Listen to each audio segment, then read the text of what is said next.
నమస్తే ఫ్రెండ్. నల్ల తామర పురుగుకు వాడింది వాయువు యంత్ర ఆయుష్. ఇది వాడినా కాబట్టి బాగా రిజల్ట్ ఉన్నాయండి.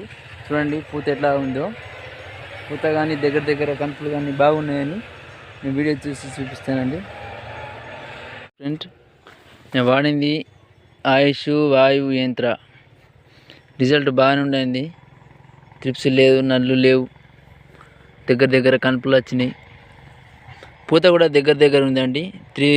నల్ల తామర కూడా ఎక్కువ లేదు. ఒక్కొక్క పూతలో ఒకటి రెండు నార్మల్గా ఉన్నాయి.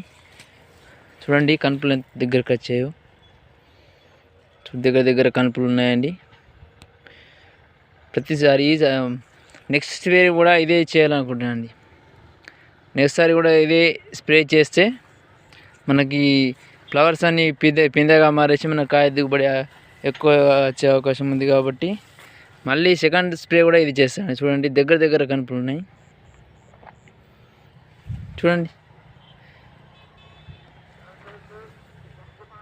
ఫ్రెండ్స్, మరియు ఇందులో ఫంగిసైడ్ కూడా కలుపుకోవాలండి. ఎక్స్పోనస్ కానీ సీస్మేట్ కానీ అలాంటి దానిలో ఫంగిసైడ్ బాగా కలుపుకో. అమిస్టర్డాప్, గెలియో సెన్సా కానీ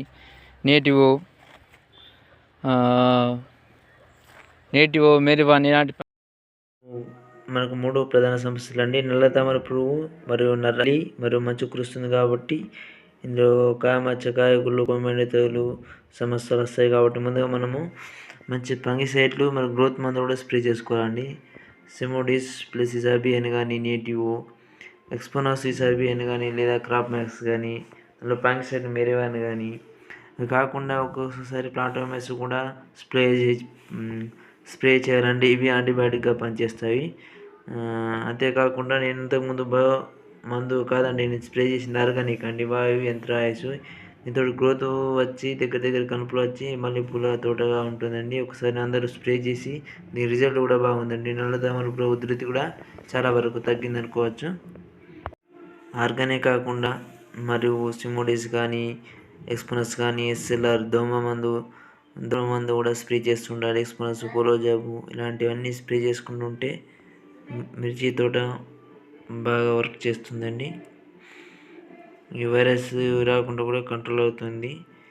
ఇవి మనకు సెకండ్ స్టెప్ అయ్యే సమయం కాబట్టి మనం మంచి మందులు స్ప్రే చేస్తే ఈ సెకండ్ క్రాప్ సెట్ అవుతుందండి.